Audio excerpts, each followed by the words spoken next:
এবং সকল অঙ্গ সহযোগী সংগঠনের আহ্বানে আজকের এই বিজয় সমাবেশে প্রধান অতিথি হিসেবে উপস্থিত রয়েছেন বৃহত্তর ময়মনসিংহের কৃতি সন্তান, জামালপুরের উন্নয়নের কর্ণধার, ক্ষমতার মহাপুরুষ বরিশাল আব্দুল সালাম তালুকদারের সুযোগ্য উত্তর শরীর, জামালপুর জেলা বিএনপির সুযোগ্য সভাপতি, আমাদের সকলের প্রিয় নেতা জনাব ফরিদুল কবির তালুকদার সাহেব আজকে বিশেষ অতিথি হিসেবে উপস্থিত হয়েছেন মাদারগঞ্জ মেলানের কৃতি সন্তান,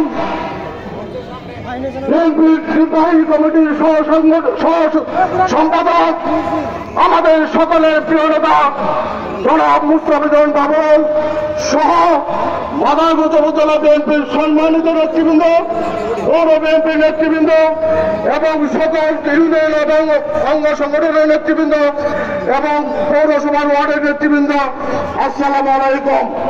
আমি বক্তব্য দীর্ঘায়িত করব না, শুধু আজকের এই সমাবেশকে সফল করার জন্য আমি ধন্যবাদ জ্ঞাপন করছি মাদারগঞ্জ উপজেলা বিএনপির সম্মানিত নেতৃবৃন্দকে, পৌরসভার নেতৃবৃন্দকে এবং সকল অঙ্গ সহযোগী সংগঠনের নেতৃবৃন্দকে এবং আজকে যারা আমার সামনে রয়েছেন তাদের সকলকে ধন্যবাদ জানাই যে দীর্ঘ সময় আপনারা অপেক্ষা করে আজকের এই সময় শেষ পর্যন্ত আপনারা অপেক্ষা করেছেন, এর জন্য আপনাদের সকলকে ধন্যবাদ জানাই।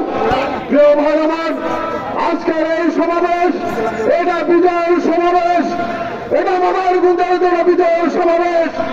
যে বিজয়ের সমাবেশে আমাদের প্রধান অতিথি বিশেষ অতিথির পরেও আমাদের মধ্যে উপস্থিত রয়েছেন মাদারগঞ্জ উপজেলা বিএনপির সভাপতি জনাব ফাইজুল ইসলাম রাজু, সাবেক সভাপতি সালাল মোস্তফা সাহেব, সাবেক সাধারণ সম্পাদক মাসুদ খান, মাদারগঞ্জ উপজেলা বিএনপির সিনিয়র যুগ্ম আহ্বায়ক জনাব আব্দুল মেজর সাহেব, সিনিয়র যুগ্ম আহ্বায়ক মিজানুর রহমান রতন, জহুর রহমান, আমাদের পৌরসভার আলাল আব্দুল বাবু সাহেব এবং পৌরসভার সাধারণ সম্পাদক খালেদ মাসুদ তালুকদার সহ মাদারগঞ্জে যারা বিএনপি করে আজকে তারা সকলে এই মঞ্চে উপবিষ্ট হয়েছেন।